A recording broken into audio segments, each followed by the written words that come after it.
Been following me, then you've heard me say that all biblical end time prophecy points to Islam. Now let me show you another one. On June 13, 2025, Israel launched a major airborne strike on Iran targeting nuclear and military assets across the country, including Tehran and the Natanz enrichment facility. Israel struck dozens of Iranian nuclear facilities, missile sites, military bases, high-ranking commanders, and nuclear scientists in efforts to neutralize Iran's nuclear threat.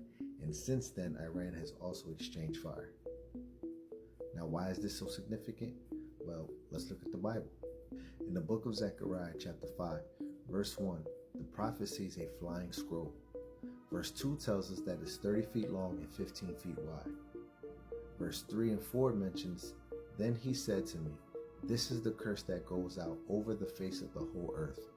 Every thief shall be expelled according to this side of the scroll, and every perjurer shall be expelled according to that side of it. I will send out a curse, says the Lord of hosts. It shall enter the house of the thief and the house of the one who swears falsely by my name. It shall remain in the midst of the house and consume it with its timbers and stones."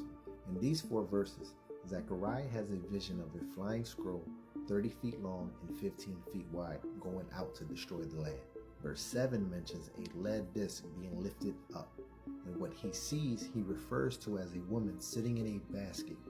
In verse 8 he calls it wickedness, and then places a lead cover over it. The chapter then goes on to say it's carried in a basket and set at a base in the land of Shinar. Now what does all this mean? Well, Zechariah had a vision of a nuclear missile or something similar coming from the land of Iran. You don't believe me? Let's examine the text.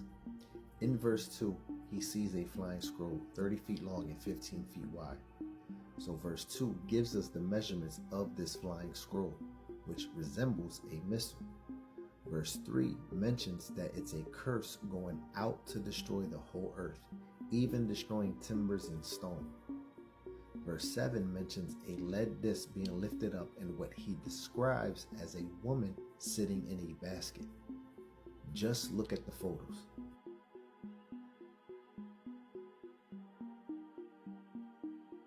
In verse 8, he calls it wickedness, and a lead cover is placed over it.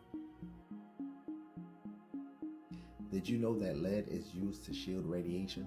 Lead shielding refers to the use of lead as a form of radiation protection to shield people or objects from radiation so as to reduce the effective dose. See? So when the Bible is speaking of this lead disc or lead cover, it's specifically referring to a missile silo, hatch, used to store missiles. Now verse 10 mentions it being carried in a basket. So how is this scroll being carried in a basket? Well, take a look at the photos. And verse 11 says it is housed at a base in the land of Shinar. Well, where is Shinar? Shinar was primarily located in ancient Mesopotamia, which today is known as Iraq, but a small portion of Shinar also included western Iran. Take a look at this photo where some parts of Shinar is located. Also pay close attention to this body of water.